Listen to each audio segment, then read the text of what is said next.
Now, please join me in welcoming to the stage Alexa Bogdanis, the director of Wrestling with Life, Shane Smith, the subject of Wrestling with Life, Siddharth Sharma, the director, writer, and actor from Unfamily, Michelle Jaramillo, the writer and producer of Unfamily, Michael Kazireski, the DOP and the co-producer of Ava's Letter, Kieran Browning, the director of Ava's Letter, Lulu Wei, the director of A Stopgap Measure, and joining us virtually is Amir Zergara, the director, writer, and producer of A Good Day Will Come.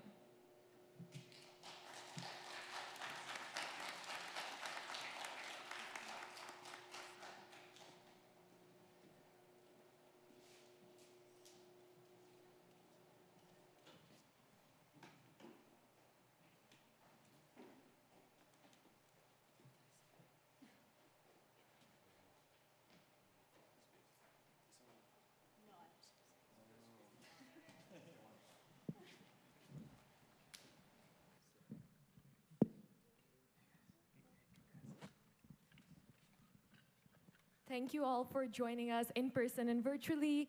To start off, can we have everyone introduce themselves, starting with you here, Siddharth? Hi everyone. Thank you for having us here. I'm Siddharth Sharma. I'm an actor, director, producer. Likewise, thank you. My name is Mitchell, Mitchell Jaramillo. I'm actor and producer of Unfamily. Hi everyone, my name is Michael. I was the cinematographer and co-producer of Eva's Letter. I'm Keaton Browning. I directed Eva's Letter. I'm Lulu Wei, and I was the director cinematographer of A Stopgap Measure. Hi, I'm Alexa. I'm the director of Wrestling with Life, and I'm a documentary filmmaker. I'm Shane Smith, and I'm just here. No, I'm an athlete. And Amir? Hello. My name is Amir Zagara, and I'm the writer, director, and producer of A Good Day Will Come. Thank you. So to start off with, I want to start off with you, Lulu, and A Stopgap Measure, which opened up this collection of films.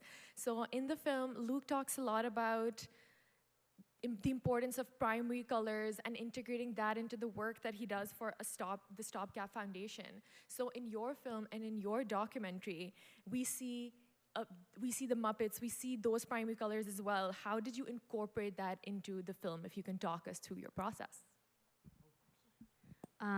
Yeah, so, I'm a documentary filmmaker. I make traditional documentaries normally, and then I kind of had thought out of the story, and then Luke showed me these puppets that he had made for these ramp puppets, and I was like, okay, these are amazing. We have to use this in the film somehow, and I think it's like a really great way to broach maybe like more uncomfortable topics, like having something more, something that you wouldn't expect. It's like I kind of wanted to subvert all of that. And the fact that like the ramps are all very bright, multicolored primary colors, so they're easy to spot. He had that in the puppets, so then I wanted to make that sort of in the art direction of the accessibility land part. And of course, we see a lot of children in the documentary, youth. Was that the main audience that you were thinking of, or who did you make this for? So it was made part of a Hot Docs program called Citizen Minutes, which is about making documentaries about civic action. And they do have a thing called Docs for Schools, where it's for like youth. And so in a way, I was like, it'd be great to make that for youth, but I think it really is for everybody. And I think it's like using that sort of like the puppets to sort of subvert a genre and try to lead you in, and you think you're going in one way, but really it's like talking about a deeper subject. But I do think kids are the future, so. And Luke also has such a creative personality that I think that also bleeds into how colorful the film is. Now coming to you, Alexa, in your film, the main focus is, of course, Shane and wrestling. How did you reflect kind of the grittiness and showmanship of the wrestling world, and of course, Shane's personality into your filmmaking? I think that was kind of the fun part about making it. There's such a contrast. Like, wrestling is such a, as you say, gritty and like edgy sport, and like Shane is just this like bundle of joy, and he's like, he loves it though, and it's like his escape.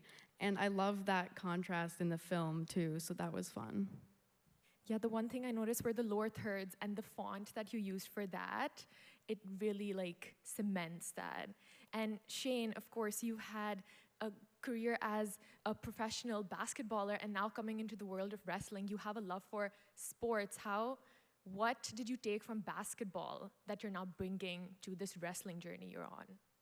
Yeah, so it was great for me. I've always been so fortunate growing up, and I was good at basketball, and I made the Canadian junior team at the age of 15, and then retired from basketball and started playing rugby, and made the Paralympic team, and was a member of Team Canada's team that went to the Tokyo Paralympic Games in 2020, well 2021, because COVID.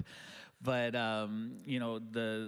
it's the same lessons that you can kind of take from everything, and it's with wrestling, maybe you're not working as a team per se, right, where you have to use teamwork and everything, but it might even be more useful and more important even in wrestling, because your partner, your teammate, is the guy you're in the ring with, and if you're not safe, you could really hurt somebody, right? So it's really just that teamwork. And there's in team sport, we're taught at a very young age, there's no such thing as no. If your teammate tells you to do something, you do it, and if you disagree, you talk about it later on. So if your partner that you're dancing with or wrestling with in the ring, tells you to do something, you do it, and if you need to talk about it after the match later, you talk about it later, right? So that's the biggest one for sure. Yeah, as you're training, we can really see how it's sort of a dance. Like you have choreographed these moves already, so it's very interesting to see the behind the scenes of that. Now, coming to Unfamily, Siddharth and Mitchell, there's a really deep sense of anxiety in the film and also suspense. So talk us through how you bring that to life through your cinematography and the direction in the film. Firstly, I think performances played a huge role in the film to bring in that. We had some really great actors, and the story demanded for it to kind of continue this pace. So we really wanted to make sure that the momentum, one of the biggest reference for our film was Good Time, and it's that anxiety-driven. Every scene it's like you're living with this guy for this time period, right? And the cinematography kind of allows for that in certain aspects. Like this car scene is shot like a documentary, and then there's moments where we do have some time to breathe, and that's very still. So we're just trying to figure out the best way to find a combination that supports what's happening and also keeps the momentum going. I don't know. Do you want to add to that? Yeah, I'll add that in the edit, a lot changed from the original script. We had mapped out all the scenes that gave the information we needed to, and drove the story along with all the character revelations. But we found that a lot of the intercutting happened in the edit as a way of increasing the pacing. We couldn't just let one scene kind of play out and to be the exposition. We had to pair it against another scene to show the stakes. And so we really wanted to, especially because it's kind of a long film, it's like 18 minutes, so we really wanted to maximize the pacing and move things forward, so we were never left sitting there. We were just kind of wrapped up in the chaos of it. So in the edit, there was a lot of intentionality to increase the pacing as you would, yeah. Yeah, one scene that what you're talking about kind of you can see on screen is the car scene with that shot of the side mirror and that fast, like the beating of the heart in the back. Like you can truly feel that he's so on edge throughout it. And now Michael and Keaton. So for Ava's Letter,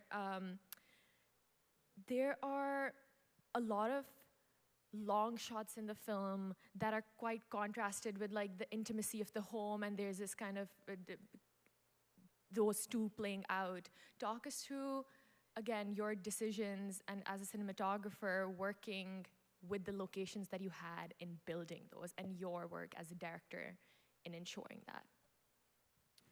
I think right away we kind of were on the same page with regards to having the contrast of like their home being somewhere that's a little bit more warmer, that's more intimate, and then kind of when you go outside, it's brutalist and oppressive, and I think that really did kind of that decision with that I think we both landed on pretty quickly.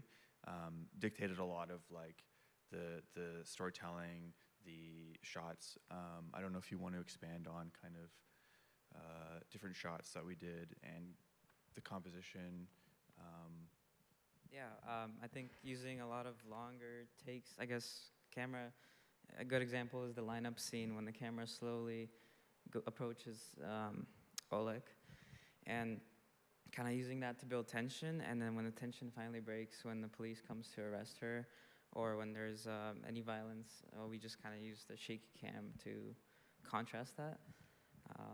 The oneer, the pseudo oneer shot is kind of a good example because it's kind of broken in half, where it's this nice intimate scene that's kind of shot in more traditional coverage, and then as soon as the police start knocking on the door, it turns into kind of this oneer that is much more frantic, and that kind of contrast I think works really well, and I think we were both on the same page with that.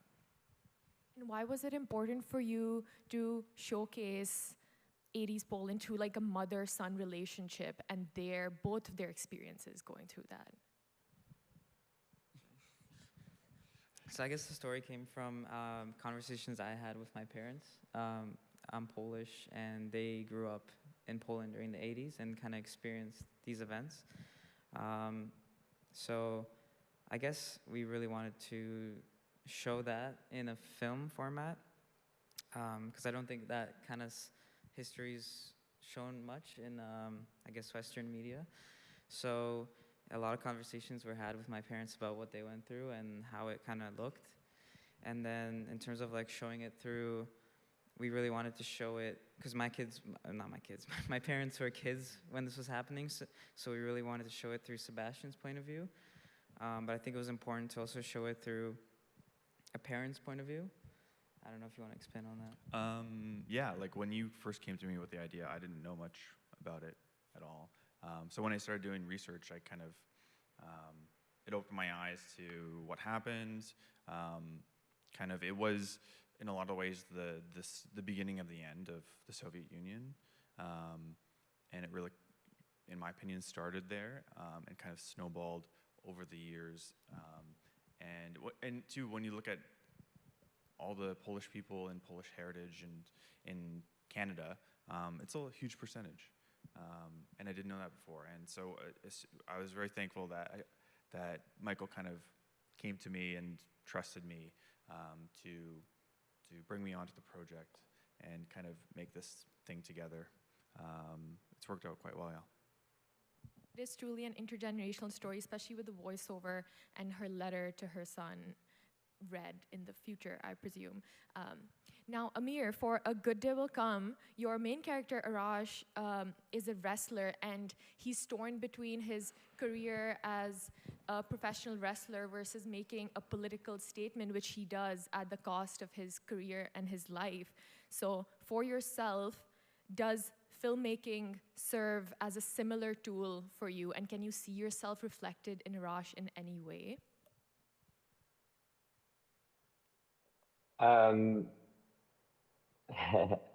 Yeah, it's I mean the film, yeah, it's like anything you make, it's uh in this case also inspired by like a real person, but it's it's I as much as much of me is in there as um hmm, yeah, like there's a scene that like Arash is looking at himself in the mirror, like I literally had those moments because like I didn't want to make this film for for various reasons, and then things happen, and then ended up making it. And, yeah, I don't know if I'm making sense. Yeah, so for this film, correct me if I'm wrong, but it's a proof of concept, right? So what are your future plans for it? Where are you taking this?